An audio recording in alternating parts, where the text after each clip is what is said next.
Então, gente, começamos essa charla com o Leonardo Folletto, que vou falar um pouquinho sobre ele, também esperar que ele se apresente um pouco para vocês. E eu convidei o Léo, já agradeço antecipadamente por ter aceitado o convite nessa loucura que a gente está vivendo, né? A ideia é que a gente fale um pouco sobre este livro, Depois do Futuro, do Franco Berardi, mais conhecido como Bifo, né, para os íntimos ou não tão íntimos assim, que é um dos livros indicados para a disciplina de Estudos Críticos da Comunicação, na Fabico. Enfim, essa edição foi atualizada, o prólogo é de janeiro de 2019, mas na verdade ela é um pouco mais antiga. A ideia de trazer o Léo é para a gente conversar e trocar algumas impressões e apropriações sobre essa obra, principalmente relacionado a esse contexto contemporâneo da cultura digital. Então, acho que posso começar apresentando um pouco o Léo. O Leonardo ele é formado em jornalismo pela Universidade Federal de Santa Maria, fez o mestrado também em jornalismo pela Universidade Federal de Santa Catarina e o doutorado em comunicação e informação pela Universidade Federal do Rio Grande do Sul. E, além disso, tem, enfim, publicações, né, autor de algumas obras que ele pode comentar com vocês, e há 12 anos edita o Baixa Cultura, que é um blog muito interessante, sobre o qual o Léo também pode comentar um pouco mais, que fala sobre cultura digital, cultura livre, capitaneia e faz circular inúmeras iniciativas e debates em torno desse tema. Bem-vindo, Léo. Conta um pouco sobre ti e para depois a gente entrar aí nessa conversa sobre o Bifo. Beleza. Obrigado, Laura. Olá, pessoal, que eu não estou vendo. Enfim, acho que prazer estar participando aí, ainda mais sendo da URGS, uma instituição que eu estive durante 4 anos. Não estive muito, porque doutorado a gente não fica tanto tempo em sala de aula, mas estive. Enfim, acho que ainda mais para conversar sobre o Bifo, que é um autor que dialoga muito com esses nossos períodos, assim, com esse nosso período praticamente, né? Então, bueno, sobre a apresentação é basicamente isso que a Laura contou. Eu sempre fiquei em trânsito entre academia e prática, né? Não necessariamente o mercado, né? Mas eu trabalhei como jornalista em redação em Santa Maria, aqui em São Paulo, onde eu moro.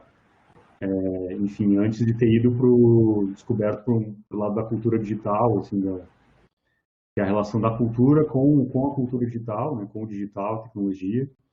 Então, eu entrei em alguns projetos ligados à Casa de Cultura Digital aqui em São Paulo, em Porto Alegre também, quando eu morei aí, Ônibus Hacker, Laboratório Hacker, Rede das Produtoras Culturais Colaborativas, entre outras redes que eu fiz parte, sempre trabalhando com projetos de cultura digital.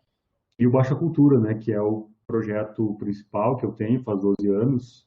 Começou com outras pessoas, hoje é mais eu que comando, mas também sempre tem algumas pessoas agregadas, né, onde é um espaço onde a gente tenta também fazer esse diálogo entre academia, entre conhecimento, né, e prática, né. Então eu me identifico enquanto ativista, mas ao mesmo tempo também tento buscar o pensamento teórico, né, e juntar as duas coisas, assim, sempre às vezes me vi um pouco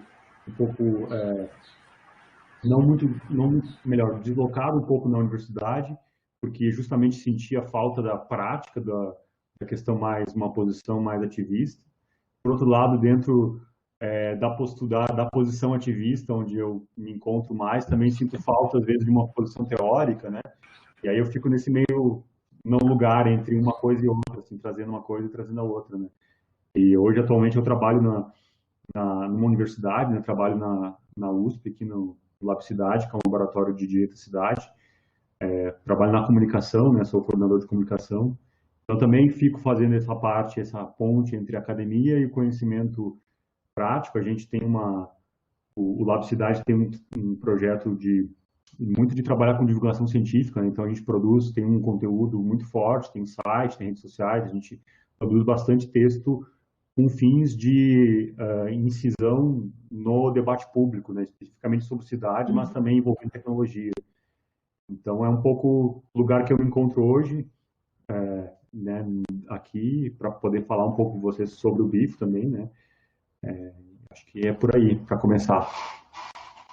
E comentar que em uma das aulas nós trabalhamos com uma perspectiva do Muniz Sodré, que ele fala da sociedade em civil.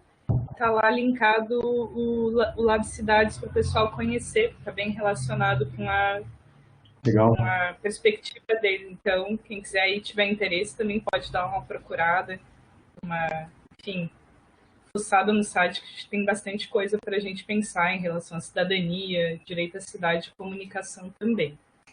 Pois é, Léo, eu comentei contigo antes da gente iniciar a gravação desse papo que cheguei até essa junção de pensar o livro do Bifo contigo a partir de uma das postagens, né, em Baixa Cultura, sobre uma Baixa Charla, que é, enfim, uma conversa em torno do Depois do Futuro e da obra do Bifo. Com isso, eu queria te fazer uma pergunta, né, já linkando um pouco as outras coisas, que o que é o Baixa Cultura, como tu entende assim, esse desenvolvimento, essa teorização em torno da cultura digital a partir da tua experiência e como que tu chegou ao Bifo a partir desse projeto? Beleza, bueno, o Baixa Cultura ele começou faz 12 anos, né? 2008. Então a gente estava num momento bem diferente. Eu estava no meio do mestrado e estava trabalhando muito com uma espécie de jornalismo cultural na internet, né? Aos poucos a gente foi vendo, eu e o outro criador, né, do projeto, que para falar de cultura na internet, cultura digital, a gente precisava de falar de algumas questões com mais conhecimento de algumas questões técnicas. Então eu comecei a me envolver com o movimento software livre, com a questão do direito autoral, né, que no início da década, final da década passada, início dos 2010 ali era o debate da internet, né? Então, o que hoje se fala bastante sobre vigilância, sobre proteção de dados, sobre, enfim, redes sociais, naquela época se falava muito sobre o direito autoral, copyright, copyleft, né? E aí, com Baixa Cultura, eu acabei trabalhando muito com a perspectiva da cultura livre, né? Que é uma perspectiva que dialoga com o software livre, né? Ela nasce como uma aplicação do software livre na área cultural, né? Que é basicamente a ideia de que um software, ou no caso um produto cultural, pode ser apropriado, pode ser modificado, pode ser usado para diversos fins, né? A ideia de ser livre para diversos fins, que é uma perspectiva muito forte dentro da tecnologia, né? E foi a aplicação para a cultura, acabou acontecendo nesse período, né? Aí também, a partir de algumas iniciativas globais, como o Creative Commons, né? Que é um conjunto de licenças livres, né? De licenças alternativas ao copyright. Enfim, hoje eu faço parte do capítulo brasileiro do Creative Commons também. E aí, a partir disso, a gente começou a trabalhar muito com a questão da tecnopolítica e da cultura livre e da contracultura digital, que eu chamo, né? Que é trazer uma discussão teórica, prática, sobre a tecnologia e sobre a cultura em relação com a tecnologia. Então, a gente trabalhou muito com essa perspectiva, a gente publicou muitas coisas, não só site, a gente organizou ciclos de filmes, a gente organizou oficinas, cursos, debates, lançamos um selo editorial, né, que a gente lançou alguns zines, né, que a gente encontrou no zine como um formato barato e fácil acesso para difundir algumas coisas que a gente trabalha. Também tem livro, né, que eu publiquei dentro desse selo. E assim, Baixa Cultura continuou, né, como um dos poucos projetos que ao longo desses 12 anos, retratou e também atuou dentro da cultura digital brasileira. Então, a nossa articulação é muito a partir da América Latina, do Sul Global. A gente organizou alguns eventos e tem uma rede forte com a Argentina, com o Uruguai, com Colômbia, que são parceiros e parceiras aqui que trabalham muito com essa perspectiva da reforma do direito autoral, do acesso ao livre ao conhecimento, da discussão sobre o software livre, sobre a política das tecnologias, né? E foi um pouco a partir daí também que eu acabei chegando no Bifo, né? Especialmente a partir de um curso que a gente no Baixa Cultura a gente faz alguns cursos assim, E aí a gente começou especificamente um curso chamado Tecnopolítica e Contracultura, onde a gente fazia um arco teórico envolvendo os autonomistas italianos da década de 60, até a cultura hacker dos anos 90, passando pelo mediativismo e pelo ciberativismo atual dos anos 2000, né? Então a gente fez esse percurso histórico, a gente fez esse curso aqui no SESC, aqui em São Paulo, fizemos em Santa Maria também um curso na FSM, né? Junto a... Não foi na comunicação, foi em outro lugar, que eu não lembro o nome agora. Depois a gente fez em Porto Alegre, no curso no centro na APPH, né, que é uma associação de práticas em humanidade muito interessante aí no centro de Porto Alegre. Enfim, aí a gente fez esse curso, né, e esse curso nasceu muito de uma dupla, assim, né, de eu trazendo uma perspectiva muito sobre o hackativismo, a guerrilha da comunicação, cultura livre, e o meu xará também, que também se chama Leonardo Palma, trazendo uma perspectiva do autonomismo italiano, né, da filosofia. O Leonardo, então, foi quem me apresentou, inclusive, o Bifo, né, ele é diria que um livre pensador autonomista que mora em Santa Maria, mas que tem uma larga história aí dentro do ativismo e da pensamento teórico, né, na cidade também, na produção cultural de Santa Maria, de algumas cidades do Rio Grande do Sul.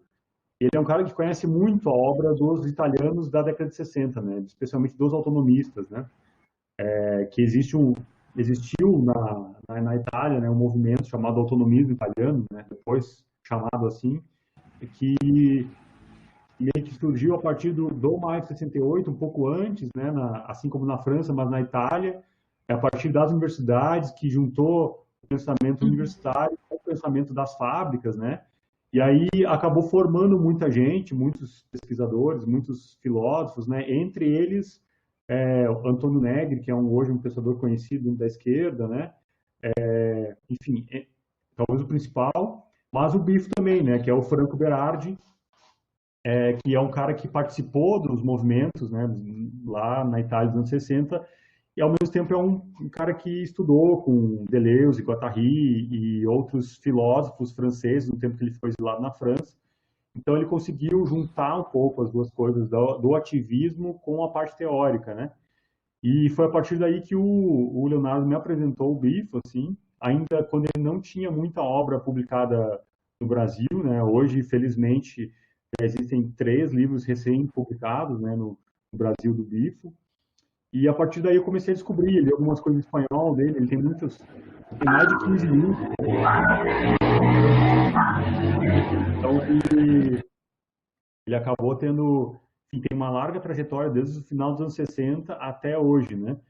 É uma pesquisa teórica e um trabalho ativista, né? E aí foi a partir disso, a partir do curso, né, do Tecnopolítica e Contracultura, eu comecei a ler, né, na verdade, o curso, para montar o curso eu já tinha lido, né, alguma coisa dele, do Bifo. Então o curso foi meio que uma culminância desse projeto. E aí, enfim, aí agora eu tenho lido cada vez mais, assim, eu acho que tenho gostado muito do trabalho dele e a partir daí a gente pode conversar também sobre outras questões. Joia. Esse livro, né, sempre, claro, num contexto de uma disciplina, a gente não consegue ler um livro inteiro, infelizmente, a gente só tem alguns trechos que consideramos um pouco mais representativos do pensamento da discussão, mas que quem tiver a possibilidade, eu recomendo que leia na íntegra, porque de fato vale muito a pena. Mas acho que é importante, né, a gente sempre contextualiza nas aulas esse lugar a partir do qual os autores falam e a intencionalidade de elaboração desse texto. E o Bifo, me parece que aqui tem um tom muito provocativo e que nos convoca a pensar nessa ideia, nessa tessitura em relação ao futuro. E o quanto isso tem de histórico e do quanto essa imaginação construída foi também, de certa forma, sendo desmontada nos últimos tempos, né? E nisso, eu gostaria de dialogar com uma ideia que tu trazes no projeto do Baixa Cultura, que eu acho interessante porque congrega um certo espírito do tempo, que é a ideia de ressaca da internet, né, Léo? quando a gente fala assim, talvez quando o Bifo fala, principalmente aqui no capítulo 3, mas que está colocado desde da introdução, né? Quando ele comenta sobre a configuração dessa última utopia, antes de chegar no capítulo 4 do futuro precário, e como essas ideias, né, essas ideologias em relação a uma emancipação, a uma imaginação criadora a partir do digital, elas foram sendo, de alguma forma, esfaceladas. Gostaria de entender como que tu relaciona essa ideia, se puder contar, explicar um pouco da ressaca da internet com essa transformação que o Bifo fala entre uma imaginação utópica para uma imaginação distópica, que seria o que a gente estaria vivendo hoje, né? Então, acho que assim, eu como ativista, ciberativista, que trabalhei com muitos projetos de cultura hacker, enfim, me acostumei a ouvir dentro desse meio, né, nos últimos anos, assim, a partir especialmente de 2014 para cá, uma ideia de que a internet deu errado, né, no sentido de que as coisas que estão acontecendo na sociedade, elas têm uma agência muito grande da internet, né, então, especialmente no âmbito político, né, então, se a gente fala, por exemplo, da influência das fake news na eleição do Trump, na eleição do Bolsonaro aqui no Brasil, né, do quanto as redes sociais estão criando flancos de batalha que não favorece o debate público, que às vezes muitas pessoas consideram como esteja minando a democracia, né? Está transformando de uma forma tão complicada que a gente não tem mais condições de debater, né? E aí, essa galera com qual me incluo, os ciberativistas, a gente tem pensado assim, que isso não era assim, né? No período, a gente tem como um marco importante disso as redes sociais, né? Porque antes da potencialização quase da internet virar sinônimo de redes sociais para muitas pessoas, a gente tinha uma liberdade muito maior de acesso. A gente não era refém de uma plataforma, como o Facebook, ou do Instagram, do WhatsApp, que eram os mesmos donos, enfim. A gente tinha uma liberdade maior de navegação, a gente tinha possibilidades de construir um debate mais rico, né, que a gente tinha mais autonomia de escolha, né?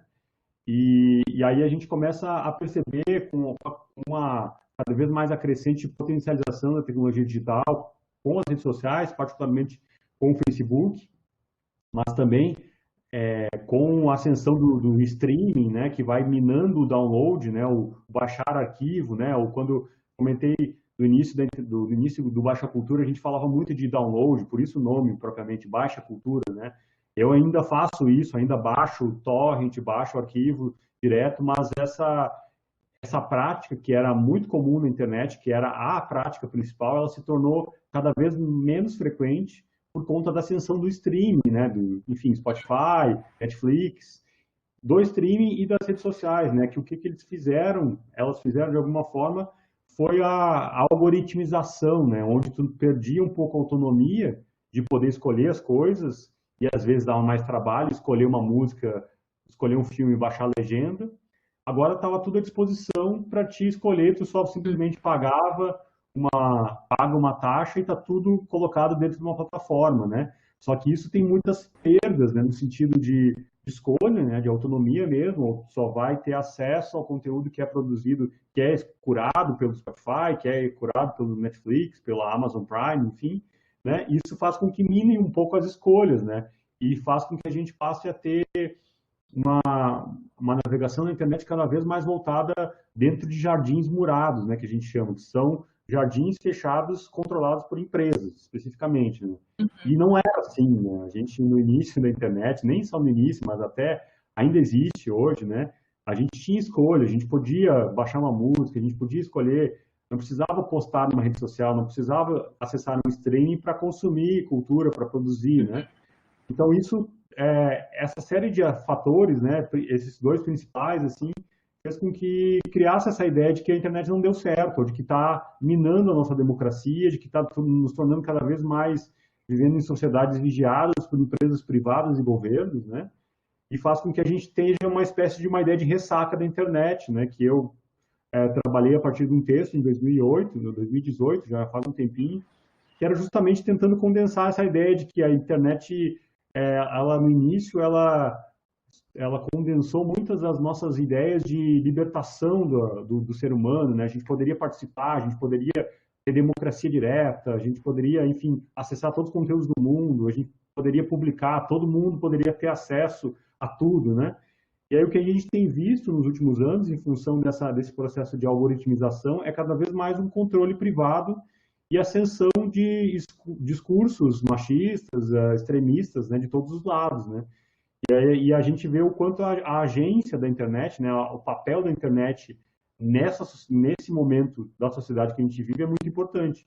Então, assim, aqueles ideais de libertação, de uma sociedade melhor, de um mundo melhor que a gente tinha para a internet em outros tempos, hoje tem se tornado uma espécie de uma ressaca. A gente não consegue, ou melhor, a gente vê com mais dificuldade em como que a gente vai repensar a internet, reconstruir, né?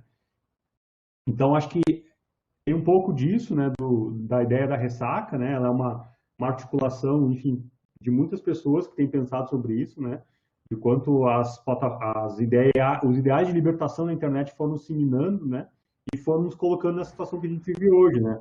Particularmente hoje, enfim, com muita questão, muito a partir da política, né? Eu acho que a grande questão que a gente não se deu conta, né? Eu digo a gente enquanto movimento de pessoas, de ativistas da internet livre, de ciberativistas, foi não se preocupar ou não se ater com a questão política das tecnologias, né? Então a gente se embriagou, né, com essa ideia de que a internet ia resolver tudo, que a gente precisava somente de acesso, e se esqueceu de trabalhar com a política das plataformas, esqueceu de disputar plataformas como Facebook, como Twitter, enfim, a gente deixou na mão de poucas empresas, cada vez menos empresas, com mais controle, que tem uma possibilidade de interferência na nossa vida como nunca teve na história da humanidade, né? A gente tem poucas empresas, que a gente chama de Big Tech, né? Com um controle sobre a nossa vida como nunca teve antes na história algumas empresas privadas tendo esse controle. Então, acho que faltou um pensamento de política, né? De pensar que a gente precisa de ferramentas que a gente tenha controle sobre elas, minimamente, que a gente possa auditar, que não sejam caixa pretas, né? Que a gente possa entender o algoritmo, o sistema, a técnica que elas são construídas. Então, a ideia de ressaca sintetiza um pouco isso, assim, a gente não prestou atenção tanto na questão política. E agora a gente está pagando por isso, né? Nesse momento.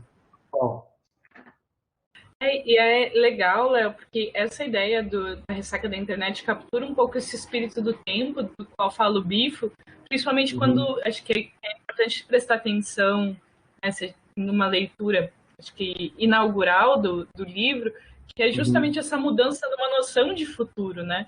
Que acho que é muito legal como ele historiciza a ideia de futuro e mostra que essa nossa concepção daquilo que é o futuro, enquanto uma evolução, uma construção contínua, faz esse ideal iluminista, né, de emancipação a partir do progresso da técnica e do conhecimento. Essa noção que foi principalmente constituída e alicerçada no século XX, ela começa, acho que a ressaca da internet evidencia como isso vai de alguma forma se desestabilizando. Talvez a gente possa relacionar a ideia de ressaca da internet justamente a uma ressaca também em relação a esse futuro, né? Ou a essa utopia.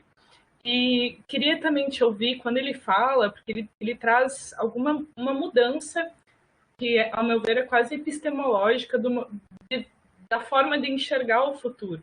Quando ele dialoga com Deleuze e Guattari a partir da ideia do rizoma, né? De dizer, olha, que na verdade a gente não pode entender que as construções elas se dão de forma contínua, mas sim que a gente tem que ver isso a partir de um outro olhar, né? De enxergar a construção e o desenvolvimento e os processos históricos a partir de conexões e de associações que não se dão de uma forma linear. Então, e talvez aí tenha uma possibilidade de reinventar esse futuro, né, Léo? Sim, sim.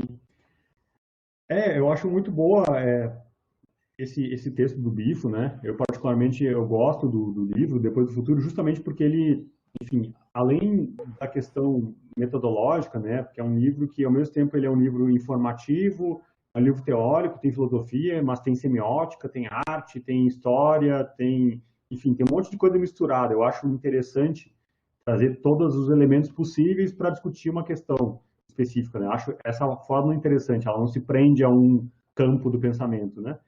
E ele faz esse resgate do imaginário de futuro do século XX, né? Que eu acho que é muito interessante, começando lá com o futurismo italiano, né? No início do século, né? Século XX, que era muito ligado à ideia da velocidade, né? Do quanto a própria, quando fala de futuro, de tecnologia, né? Quando fala de velocidade, fala muito de tecnologia. E eu acho interessante como ele resgata isso, resgata como o futurismo italiano foi influente na publicidade, né, na construção de um pensamento publicitário e na própria construção do imaginário do fascismo italiano, né? Que hoje a gente fala tanto em fascismo, né? E quando a gente vai olhar para trás, para olhar o fascismo italiano, a gente percebe o quanto estava lá essa ideia de um futurismo de que a tecnologia resolveria tudo, né? De que mais é melhor, de que velocidade, né? O quanto isso, né? E acho que o Bico fala muito bem, enquanto isso apaga aquilo que não é considerado veloz e forte, né? E aí ele faz uma discussão no livro que eu acho bem pertinente sobre o quanto o próprio fascismo italiano e o futurismo ele rejeitava, ou ele criticava tudo que era feminino, né? Então, porque existia um medo, né, do próprio fascismo e do futurismo, né, do futurismo influenciando o fascismo, de que o feminino era algo que para eles associado à lentidão, ao cuidado, não à velocidade, à penetração, à tecnologia, né? Eu acho que enquanto esse imaginário está presente, esteve presente na construção do fascismo, enquanto ele é presente hoje na construção do que a gente queira chamar desse neo-proto-fascismo que a gente vive hoje no Brasil, né? O quanto essa negação de tudo que é feminino, né? De tudo que é considerado mais lento, considerado político, considerado da negociação, né? Eu acho que é muito interessante Sim. a gente pensar sobre isso, né? Ele fala, né, no primeiro capítulo, particularmente, ele fala muito disso, e é uma questão muito repressão, né? Muito repressivo, enquanto o futurismo teve que reprimir aquilo que não era veloz, ele quis reprimir isso, enquanto o fascismo também reprime aquilo que não é másculo, veloz, tecnológico. Eu acho que essa imagem é muito interessante que ele traz, né? Eu acho legal, assim, de a gente pensar sobre isso. E aí Até numa também ideia de controle de espaço e tempo, né, Léo? Isso tem, de como deve ser a dinâmica da vida social nesse sentido, desse tempo parametrizado, dessa sim, velocidade, né, que se alia a um sistema social mais amplo. sim, super. E aí eu acho que ele começa também ali mais para o capítulo 3, né, ele começa a falar um pouco mais sobre, especificamente de tecnologia, né, mais assim, mais abertamente, né, não é tanto, tem um monte de coisas nesse caldeirão depois do futuro, mas acho que ele começa mais abertamente a falar de tecnologia. E eu acho interessante, assim, né, porque ele consegue juntar, né, ele põe para dialogar hackers, cyberpunks, pensadores, né, críticos sobre esse pensamento tecnológico que tinha muito na década de 80, né, e ele coloca também numa perspectiva de alguém que vivenciou isso, né, ele esteve morando nos Estados Unidos na década de 80, né, e viu os computadores pessoais se popularizando pelos Estados Unidos, então tem uma questão também de alguém, de um observador de perto fazendo isso e de um pensamento que está lá, esteve no local e que pensa agindo também, né? Não é apenas pensamento, né? Como muitos pensadores dentro da academia acabam ficando dentro somente do pensamento, né? Ele é um cara que esteve, e aí tem uma parte que é legal também de falar, né? Na própria década de 70, né? Ele teve uma atuação política, né? Com tecnologias, né?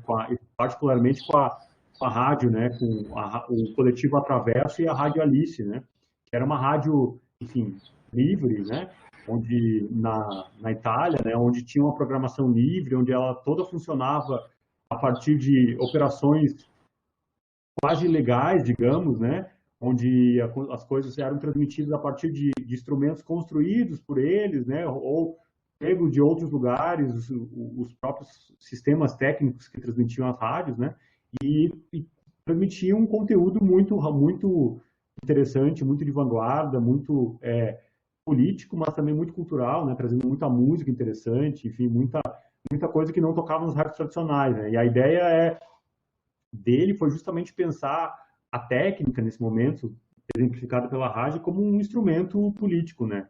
Não apenas como difusão de ideias, mas como um instrumento também, a própria construção, né? O próprio método de construção da rádio era um método coletivo, e particularmente naquele contexto italiano, onde costuma-se dizer, né, que o Maio de 68 na Itália ele durou 10 anos, né? Ele foi até 78 praticamente, 67 especificamente, né?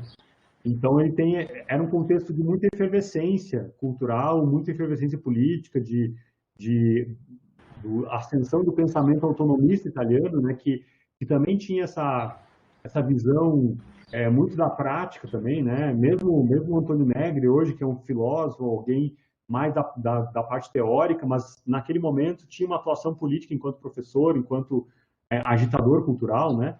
Tanto que depois, enfim, acabou sendo preso muito por conta disso, né? Por ser uma das poucas figuras que tinha um cargo dentro de uma universidade dessa turma que organizou, enfim, que participou do autonomismo italiano e que foi colocado como alguém que era responsável por isso, né? Então, mas voltando um pouco para a questão da técnica, né, no BIFO, ele, no próprio autonomismo, ele trabalhava muito com essa ideia de a gente precisa pensar, não apenas pensar criticamente sobre a técnica, mas também construir, né? Construir, fazer coisas, né? Eu acho que o pensamento autonomista ele tem muito em muitos momentos ele dialoga com o pensamento anarquista, né? Com o anarquismo do século XIX, enfim, esse pós-anarquismo que se constituiu a partir dos anos 90, enfim, ele dialoga muito, né? Ele é um pensamento que pode ser colocado como de esquerda, né? Mas é um pensamento que dialoga muito com o anarquismo e com a ideia de autonomia, né? Em todo o Depois do Futuro e em outras obras do Grifo, a ideia de autonomia é muito importante. E a autonomia, claro, também na construção de sistemas técnicos pelas pessoas, né? Então, por isso que dialoga também, eu acho que aí eu particularmente me encontrei com a obra dele, porque dialoga com o software livre, com as tecnologias livres, né? Com a cultura livre. No momento que tu tem autonomia sobre aquelas plataformas, aquelas tecnologias que tu está utilizando, né? Tu não apenas está usando coisas que são de outros, de empresas privadas que, enfim, te usam como alguém para comercializar informação, dados, mas também está construindo algo que é novo, que é pequeno, mas que tem o seu potencial de transformação, né? E também de transformação de imaginário. Eu acho que isso é muito interessante no BIFO, não apenas na rádio, também nos anos 90, né, eles criaram a Orfeu TV também, que era uma espécie de uma televisão que mostrava as manifestações na rua, que era uma espécie de mídia ninja hoje, mas num momento muito mais precário, onde a gente estava começando a internet, né, que tinha outros recursos, outros acessos às tecnologias de transmissão de informação, né. Também ele mesmo é envolvido com outro processo chamado Recombinant, que é um zine pela internet, né, enfim, que dialogava, que fazia expandir o pensamento, né, sobre a técnica, mas de uma forma, né, autônoma, né, não era grandes, enfim, a partir de grandes emissoras e na época, grandes emissoras de TV, né. Então, acho que sempre teve presente esse pensamento do BIFO, o pensamento de construção da autonomia também na técnica, né, também autonomia técnica. E acho que isso dialoga com os nossos tempos, acho que dialoga particularmente comigo, com o Baixa Cultura, né? A gente tem também essa ideia de não apenas fazer a crítica da tecnologia, das redes sociais, enfim, dos algoritmos, todo esse processo que a gente está falando aqui, mas também na possibilidade de visualização de cenários, na construção de tecnologias que sejam livres, que sejam construídas de modo horizontal, colaborativo, né? E acho que isso é algo que eu particularmente encontrei em comum com a obra do BIFO. E eu vejo, Léo, que essa trajetória que está também colocada no livro, a partir até das referências que ele traz, né? Acho que o que o BIFO nos apresenta é um saber não compartimentado sobre a cultura digital. Então, ele não é fechado em um cercadinho, né? Falarei disso a partir da arte, a partir da comunicação, a partir da tecnocultura, mas é Uhum. justamente dialogando nesse caldeirão de coisas para tentar entender como isso foi se desenvolvendo nesse contexto. E vejo Sim. que isso também é muito tributário desse desenvolvimento, desse lugar dele enquanto um sujeito político, né? E acho que talvez Uhum. isso nos convoca a pensar como, para teorizar ou refletir sobre a cultura digital, essa inflexão também é importante de se entender enquanto um sujeito que, de alguma forma, é perpassado, mas também incide sobre essa cultura, né? Para justamente conseguir construir teorizações que possam, de alguma forma, ser propositivas, ou pelo menos que tensionem, que estranhem o que está colocado aí. Acho que nisso eu vejo um diálogo muito grande entre o que essa perspectiva do Bifo e também esse trabalho que, enfim, vocês vêm desenvolvendo a partir do Baixa Cultura. E nisso, Léo, também dialogando com um outro texto que trabalhamos na disciplina de estudos críticos da Lúcia Santaella, em que ela, para falar um pouco, né, sobre pós-virtual, pós-digital, pós-humano, enfim, se embrenhar um pouco nessa seara aí de conceitos e formas simbólicas que estão surgindo. Lá pelas tantas, ela diz, olha, não adianta, assim, a gente tem que Uhum. entender que os algoritmos ou essa plataformização da vida são a ponta do iceberg. E que, na verdade, isso diz respeito a formas de poder que a gente já tem instituídas há muito tempo nesse tecido social, que é esse poder mais sutil, né? Essa Sim. mecânica de fazer o outro agir a partir de, enfim, de formas simbólicas e de mecanismos. Então, a gente não pode entender que os algoritmos são o problema central, mas nós temos que entender as formas simbólicas que estão por trás deles, porque senão a gente só vai gastar saliva e silício aqui, não vai conseguir resolver nada. Sim. E nisso, dialogando um pouquinho que o Bifo fala aqui no capítulo 3, eu queria também te ouvir sobre isso que ele comenta dessa questão do poder, né? Ele traz Uhum. um exemplo muito legal a partir de enfim, de um contexto, de um fato específico envolvendo Bill Gates, em Aham. que ele, em correspondência, diz, né, lá pela página 120, que o Bifo traz a ideia de que, enfim, power is making things easy, que o poder é facilitar as coisas, né, fazer as coisas de um Sim. jeito mais fácil. Como que tu entende isso nessas relações que a gente tem Uhum. hoje na cultura digital?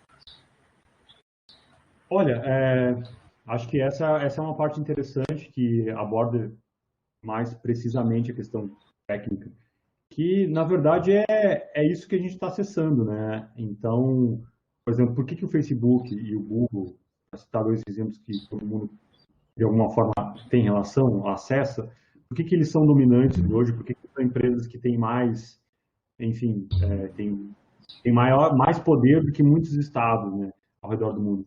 Basicamente por conta de que eles fizeram as coisas serem fáceis, né? Então, a gente se acostumou a acessar a internet, né? Quem teve acesso a computadores nos anos 90 sabe, a partir de Windows, por exemplo, né? E por que que a gente acessou o Windows? Por quê? Porque por questões basicamente políticas e econômicas, que existia uma empresa chamada Microsoft que tinha um lobby forte o suficiente para colocar os computadores com Windows para todos os lugares possíveis. Então a gente só tinha a opção, ou na maior parte das vezes só tinha a opção de comprar computadores com Windows. Então foi criado um sistema político, técnico aí que fez com que a gente achasse que isso é o padrão, né? Que isso era o mais fácil, né? E aí que está a grande sacada, o grande poderio dessas empresas, né? Foi justamente nos vencer muitas vezes pelo design, né? Então a gente se acostumou a acessar coisas facilmente na internet, a gente acostumou com o design do Google, a gente se acostumou com o Gmail, se acostumou com a busca, né? Porque isso é a grande sacada. Eles fizeram isso ser fácil, mas na verdade existe toda uma camada de coisa que foi omitida para que isso seja fácil para nós, enquanto pessoas acessando uma interface tecnológica, né? E aí essa que é a grande sacada desse poder aí, que acho que o Bifo fala também, né? Então, a gente foi capturado por esse design, né? fomos capturados e eu faço com que, de alguma forma, hoje seja muito difícil a gente, digamos, voltar atrás, né? A gente, como é que eu vou falar para vocês, por exemplo, acessar um e-mail que não seja, que seja muito mais difícil de fazer as coisas? A gente está acostumado com essa facilidade e a gente também está acostumado a não parar para pensar como é que funcionam as coisas do computador. De modo geral, a gente senta em frente ao computador, como a gente está aqui, e a gente não quer saber, como é que está funcionando, que software é esse que a gente está vendo isso aqui, né? A gente está fazendo no mConf, que é um software de transferência, de videoconferência que é produzido na URGS, que é software livre, que é, enfim, produzido na universidade, né? É uma grande empresa. De modo geral, a gente não quer saber muito, a maior parte das pessoas não quer saber sobre isso, ela quer saber se funciona ou não, né? Porque a gente foi acostumado a ter essa ideia de que o importante é funcionar, não interessa o resto. Isso nos acostumou a não pensar na tecnologia, não pensar no que está por trás das máquinas, né? Então fez com que a gente não soubesse como é que funciona, e quando a gente não sabe como é que funciona, alguém está fazendo isso, alguém sabe como funciona, e alguém está nos deixando cada vez mais fácil e está omitindo esse processo que tornou fácil para nós, usuários, né? E eu acho que é muito o que as empresas fizeram, né, nesse momento, as empresas de tecnologia, elas simplesmente tornaram mais fácil para nós, omitindo como é que elas faziam isso, né? E aí elas adquiriram um controle muito forte, né, de todos os processos da vida, né, passando por esses elementos digitais, né? Então, falo particularmente, por exemplo, do caso falei para vocês da questão da sessão do streaming, né? O streaming, o que o streaming fez, basicamente? Ele fez aquilo que a gente fazia enquanto pessoas que iam procurar torrent, baixar um conteúdo, baixar uma legenda, aí ele fez isso de forma mais fácil, tá tudo ali, tu só paga, dá os teus dados e tá disponível, com legenda, com várias legendas, tá tudo qualidade boa em diversos dispositivos, não apenas no computador, no celular, no tablet, enfim, tudo mais, TV. Então ele fez mais fácil uma coisa que já era possível fazer, né? As redes sociais, de alguma forma, também, né? Então, já existia, a gente podia publicar nossos conteúdos para quem a gente quisesse na internet a partir de um blog. Um blog surgiu em 99, né? A gente ainda existia plataformas de gerenciamento de conteúdo que tornavam fácil criar blogs, mas ainda assim não tão fácil quanto publicar no Facebook, por exemplo, ou no Twitter, onde está só, muito o design nos instiga a fazer aquilo ali.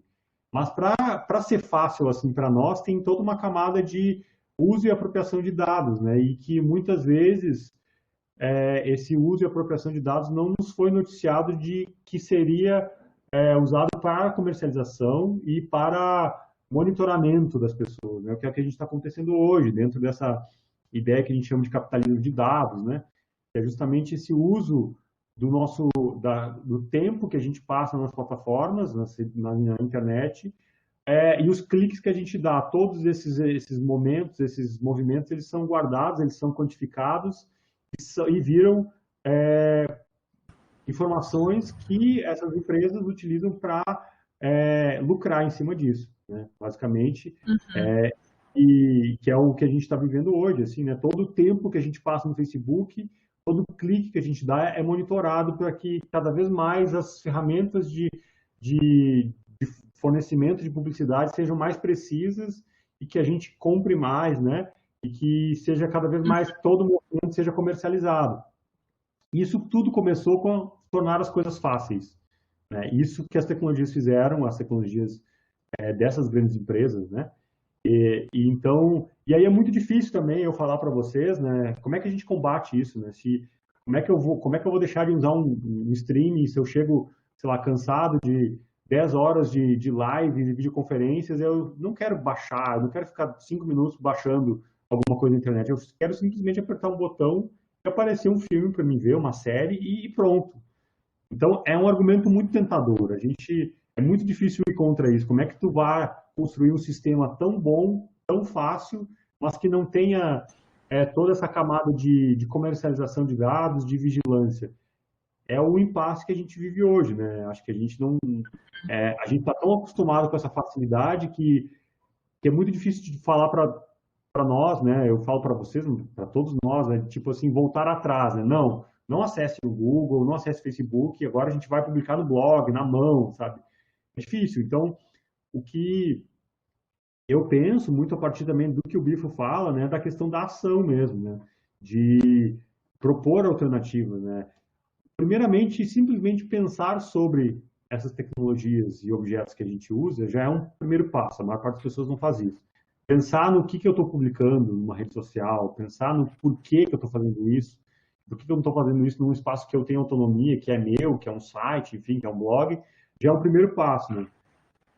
Um segundo passo é justamente fomentar iniciativas de pessoas e ajudar da forma que for possível, que estão construindo tecnologias que são mais abertas, que são mais livres, são mais horizontais, né? É claro que elas são tecnologias que são muito menores do que essas grandes, né? Então é muito mais difícil de funcionarem exatamente igual como funcionam todos os serviços do Google, do Facebook.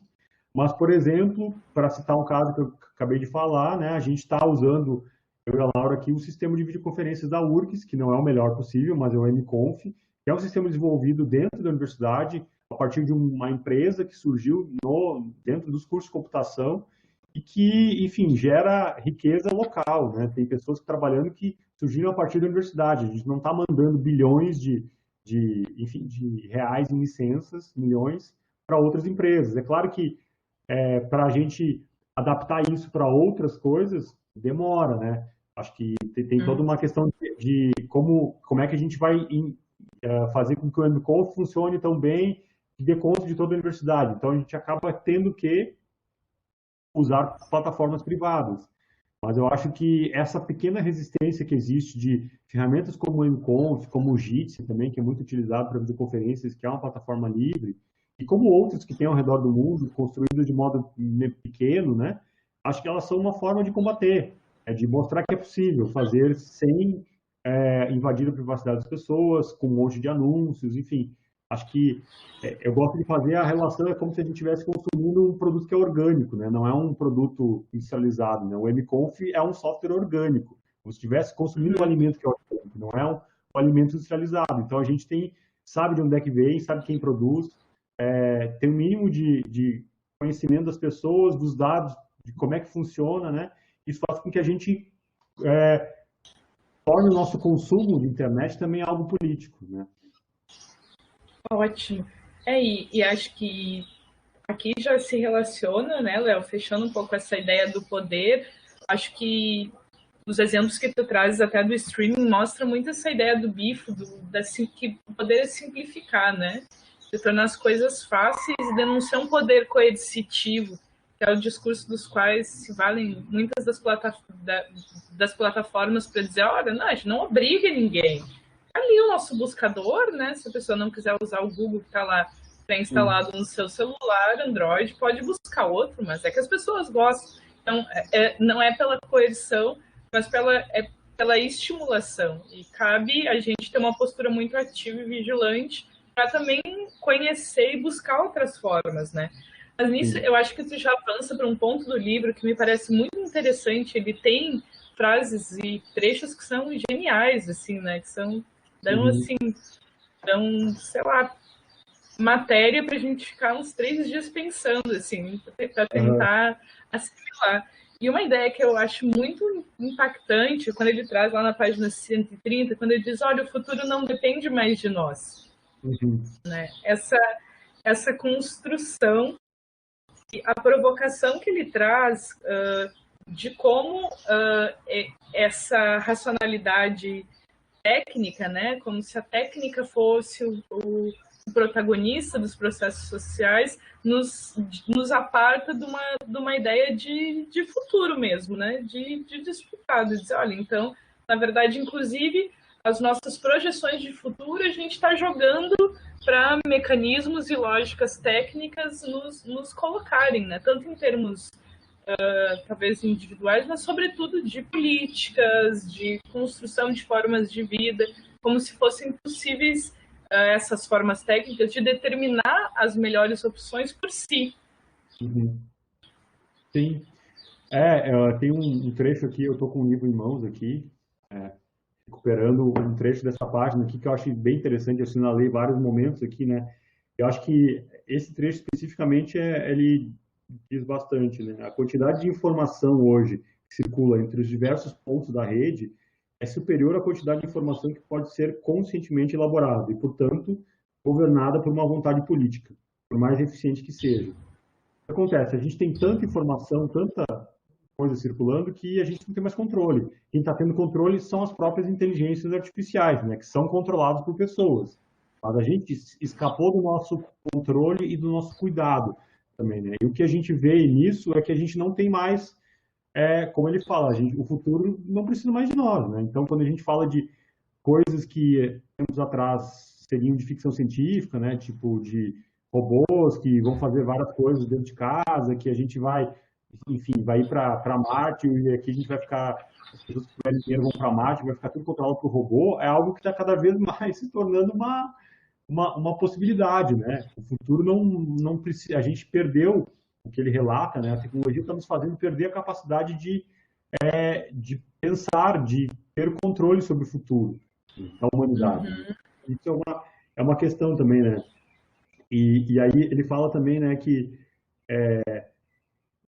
o paradoxo de quem decide consiste no fato de que quanto mais complexa e veloz a informação que circula, menor se torna o tempo disponível para examinar a informação necessária para realizar a escolha consciente.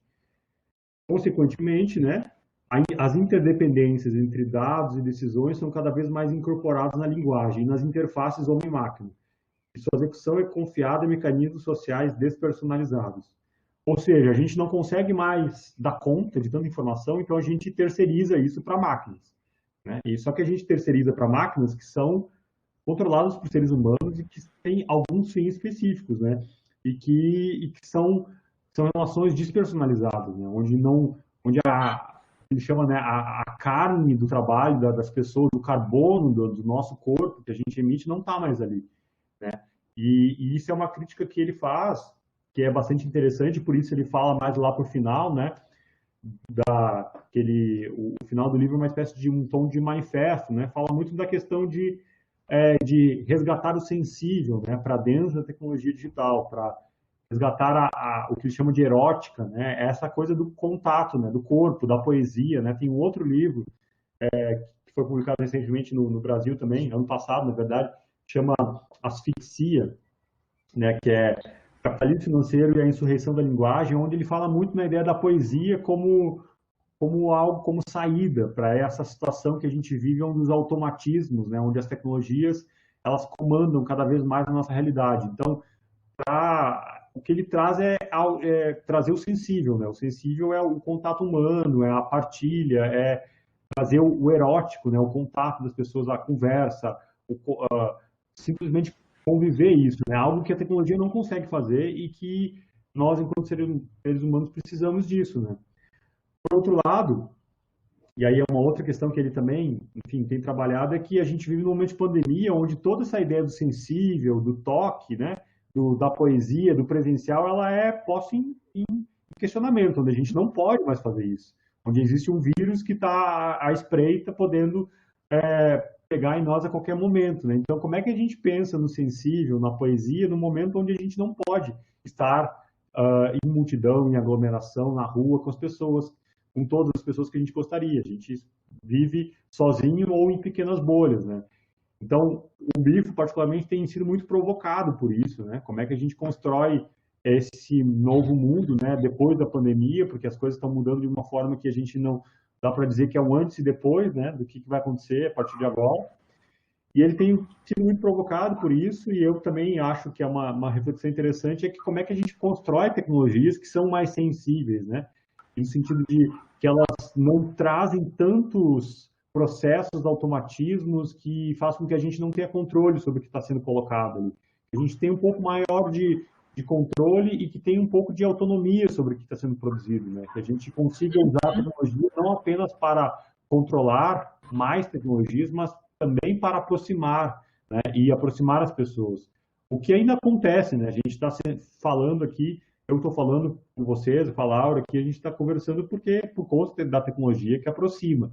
Mas existe uma dificuldade muito grande da gente tentar ressignificar e achar saídas para isso, né? Eu acho que, particularmente, ele tem tentado falar, né, e sobre isso, e também por isso que a ideia do futuro, por isso o nome do livro também, né, o Depois do Futuro, eu acho que ele é muito feliz com esse título, né, porque quando a gente perde o imaginário do futuro, toda uma vida pensando que a gente precisava do futuro, e o futuro que a gente imaginava não é mais possível, porque a gente não tem mais o controle do futuro, o que a gente faz?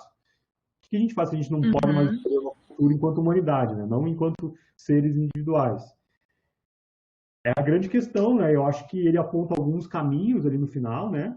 No final do livro, eu acho que são interessantes, assim, mas é uma questão que está em aberto, né? Que são elementos. A gente vive um momento histórico da sociedade onde a gente está criando, está necessitando criar imaginários de futuro. Porque os nossos imaginários Uhum. até então eles foram todos tragados por tecnologias que a gente não tem mais controle. E é muito difícil, porque a gente não tem mais controle sobre isso, e a gente, só que ao mesmo tempo é um exercício que nos faz um exercício de resistência, né? A gente não pode entregar, né, o futuro a empresas que constroem algoritmos que controlam a nossa vida. A gente vai se entregar tão facilmente, assim, né? A gente vai simplesmente entregar tudo para esses tipos de organizações, de empresas. Eu acho que não, né? E particularmente, embora o livro, não sei se vocês acharam isso, mas ele tem um pouco do tom de, pode parecer pessimista, né? Tipo, depois do futuro, e agora? O que a gente faz? Ele também tem um tom otimista de pensar que, olha, a gente tem caminhos aí, a gente tem formas de ressignificar essas tecnologias, a gente tem forma de usar elas criticamente, de pensar sobre elas, de ver o quanto elas estão embrenhadas na nossa vida e o quanto a gente pode, a partir disso, reformatar elas, né? Pode reconstruir elas. Eu acho que esse é um caminho que, particularmente, ele fala ali no final. Confesso que, às vezes, em tom até mesmo um pouco de utopia, né? Um pouco meio, mas como fazer isso no momento que a gente vive um capitalismo desgraçado como que a gente vive hoje, né? Enfim, aquela ideia de que é mais fácil acabar o mundo do que o capitalismo morrer, né? Como que a gente vai Uhum. construir formas mais colaborativas de viver em sociedade, de construir tecnologias? De fato é difícil, mas eu acho que de um pouco de utopia a gente sempre vai precisar para viver, né? Como aquele farol que nos faz caminhar, como diria o Galeano. E me parece que nessa ideia dele, e concordo que o título é muito provocativo, nos ajuda a pensar que talvez o que esteja agora sumindo seja um ideal de futuro, né? Uma construção social e histórica, e acho que ele condensa isso de uma maneira muito boa no fim, com a perspectiva da futurabilidade, quando ele Uhum. comenta que a futurabilidade seria a intrínseca pluralidade de futuros possíveis inscritos no presente. É como isso, trazendo o Galeano também, disse, esse mundo tem que estar grávido de outro, né? A gente, assim, tem Sim, outras coisas aí para construir, não porque entender que, inclusive, estamos numa terra arrasada faz parte dessa lógica em que o futuro é capturado a partir de um âmbito que se entende ideologicamente como estritamente técnico, né? Então a gente sim. de fato precisa criar esse olhar um pouco mais crítico e disputar, né, Léo? Acho que sim. Eu gosto também quando ele fala no final, né, que ele fala muito, por exemplo, do slogan do movimento punk, né, dos anos 70, particularmente na Inglaterra, com Sex Pistols, que falava no future, né, não há futuro, né. Ele dialoga muito com essa questão e no final ele traz assim, não um futuro, mas muitos, né. Então ele fala, inclusive usa a frase em inglês, né.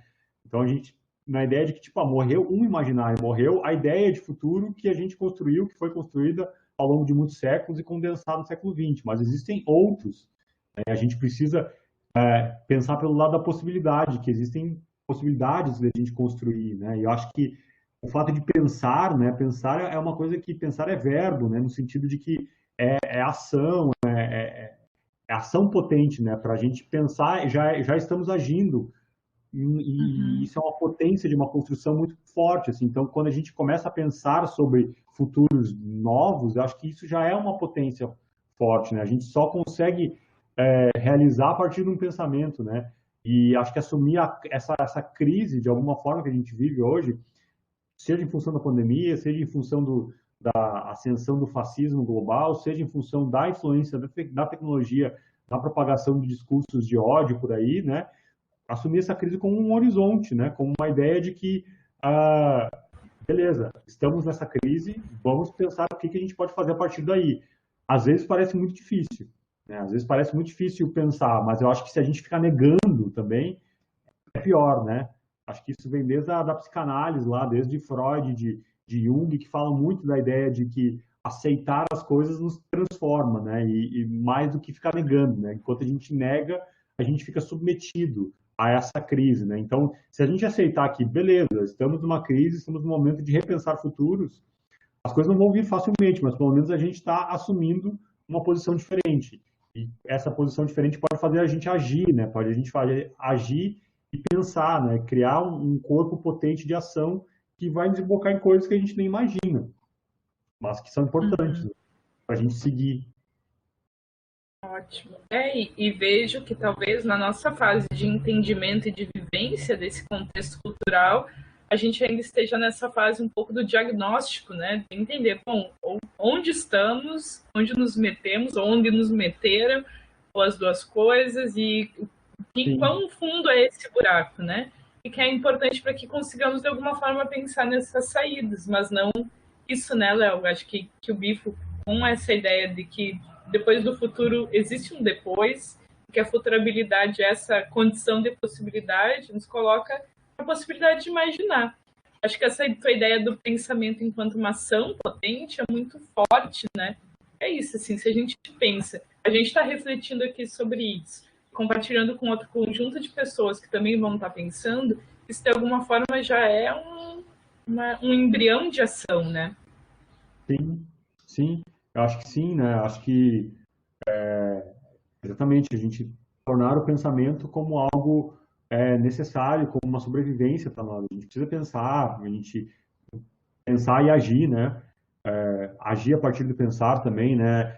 Acho que também não separar essa ideia de teoria e prática, né? Que eu acho que o BIF também faz muito, da gente não separar, a gente precisa de um momento de que, além do diagnóstico, a gente precisa de soluções, né? De caminhos, de testes, né? De erros, né? A gente só acerta errando muito, então a gente está no momento de experimentação, de experimentar possibilidades de construção, inclusive de comunicação, de jornalismo, tudo está numa crise algo semelhante a partir daí, né? Eu acho que isso são imagens potentes que ele nos coloca, né? Acho que a ideia de que essa utopia virtual devorou o nosso futuro, que agora a gente precisa repensar qual é o futuro que a gente quer, né? E qual é, sabendo que não vai existir um futuro, como a gente imaginou, mas que vai existir muitos futuros. Ótimo. Bom, acho que não tem melhor forma de encerrar o nosso bate-papo do que com essa tua pergunta, barra provocação, de qual o futuro que a gente quer. Espero que ecoe um pouco na mente de quem, porventura, nos ouça e assista por aqui. E, por fim, Léo, te agradecendo mais uma vez por esse papo, que acho que foi riquíssimo para ampliar um pouco, né, assim, essas entradas da obra do Biff. Queria te pedir um pouco de improviso, mas muito livremente, o que tu lembrar. Se tu tens algumas indicações aí ou de obras, ou sites, ou podcasts, para, enfim, se a gente pensa nessa ação, né, e a informação enquanto um princípio disso, que o pessoal possa acessar aí para entender um pouco mais dessa cultura digital e as possibilidades que a gente pode ter a partir dela. Beleza. Olha, Laura, pessoal, eu acho que eu queria falar também, assim, eu tenho me debatido e pensado e falado muito sobre essa questão, né? A gente tem falado bastante em Baixa Cultura, então tem os últimos textos que a gente produziu, fala muito disso, assim. Então, se eu vou ficar indicando alguma coisa, na verdade, são textos do Baixa Cultura, particularmente um texto que a gente publicou em 9 de setembro, desse ano, né, que se chama Fazendo a Internet das Pessoas. Depois a gente pode mandar o link, eu mando para a Laura, que é justamente uma ideia, é uma tradução, na verdade, uma adaptação de uns companheiros da Argentina, de Córdoba, que escreveram justamente sobre como é que a gente pode, enfim, reimaginar horizontes tecnológicos mais livres, colaborativos, mais de acordo com os nossos ideais de vida, né, de sociedade. O texto traz uma série de iniciativas, né, não apenas faz uma crítica ao crescimento, particularmente dos lucros das empresas Big Tech na pandemia, mas também aponta saídas, né? Enfim, são saídas que relacionadas ao software livre, a coberturas colaborativas na Wikipédia, Wikimedia, né? Que são redes colaborativas e sempre exemplos de como a colaboração pode funcionar em prol do bem comum, do interesse público, a partir de perspectivas livres, né? A gente também, nesse post, a gente listou uma série de iniciativas de outras redes, né? De redes, desde redes sociais, né? Livres, que não são da mesma lógica de Facebook e tudo mais, até ferramentas enfim, Twitter livre, plataforma de vídeos, plataformas de blog, redes de áudio e música que trabalham com essa perspectiva do livre, né? É claro que são redes pequenas, assim, mas a gente, particularmente, eu acho que apontar e mostrar essas redes para as pessoas já é um passo para dizer, olha, tem muita gente, de fato, tem muita gente ao redor do mundo pensando e construindo tecnologias que são mais de acordo com preceitos que a gente considera como bons para a sociedade, né? Menos em prol do lucro e mais em prol da colaboração e de uma sociedade com mais justiça social, né? Então, acho que esse texto do Baixa Cultura trabalha com isso, assim, acho que se vocês quiserem muito ler coisas sobre, eu acho que, bueno, os próprios textos do BIF, né, enfim, são muito importantes para ler. Eu acho que também tem alguém que está fazendo uma crítica da internet, que eu acho que é muito importante nesse momento, é o Morozov, né, Eugênio Morozov, é um bielorrusso que tem sido relativamente conhecido dentro dos circuitos desse meio da internet, justamente fazendo uma crítica. Ele faz acho que é o melhor diagnóstico sobre o momento que a gente vive, mas também não apenas o diagnóstico, como também apontando caminhos, né? Ele é outra pessoa que é um teórico, professor, mas que também faz coisas, né? Tem a ideia do sílabus, né? Que é a rede social dele de curadoria não automatizada, mas curadoria de pessoas, é muito interessante, tem muito conteúdo maravilhoso ali, assim, que acho que é algo que eu posso passar depois o link para vocês, mas o Morozov também tem vários livros, né? Tem um livro, justamente um que se chama Big Tech, né? Que fala sobre, ele faz uma crítica às Big Techs. Tem um outro que chama A Cidade Inteligente, escrito com a Francesca Bria, que é uma pensadora urbanista italiana que esteve em Barcelona, não somente criticando, mas construindo mecanismos de gestão pública a partir de dados abertos, a partir de software livre, né? Então, tem várias pessoas aí por aí que têm pensado nessas saídas, nessas soluções, para uma futuro um pouco melhor de tecnologia, né? Enfim, por fim, também queria agradecer, né? Eu acho o convite aí, valeu pelo convite. Eu acho que tem vários conteúdos no Baixa Cultura que representam muito das coisas que eu falei, que aprofundam aquilo. Também dizer que a gente está produzindo, né, tá um livro no Prelo aí justamente sobre essa ideia de cultura livre, né, que vai sair, acho que nesse mês ainda em novembro. Eu acho que vai ser bem interessante de como é que a gente organiza esse conteúdo que eu falei um pouco para você sobre cultura livre, né, como é que a gente constrói um mundo a partir de uma perspectiva da cultura livre e dos comuns. Então, é um livro que vai estar, enfim, logo vai estar disponível e que eu acho que é uma síntese do pensamento do Baixa Cultura nesses 12 anos, assim, acho que boa parte do conteúdo que a gente trabalhou vai estar no livro, né? Então, por isso que eu já falo para vocês, porque ele representa muito do que eu e as pessoas envolvidas no projeto têm pensado nesse momento. E acho que é por aí, né? Precisamos pensar um pouco sobre essas questões e não apenas pensar como agir, né? Criar menos espaço entre a prática e a teoria, para poder, de fato, construir futuros que sejam melhores para nós, né? Ótimo. Obrigada, Léo, mais uma vez, então. Com isso, nos despedimos. E fica aí, então, um convite para quem não conhece, conhecer tanto Baixa Cultura quanto a obra do Bifo, ou quem leu apenas um trecho, que para se aprofundar no resto do livro também.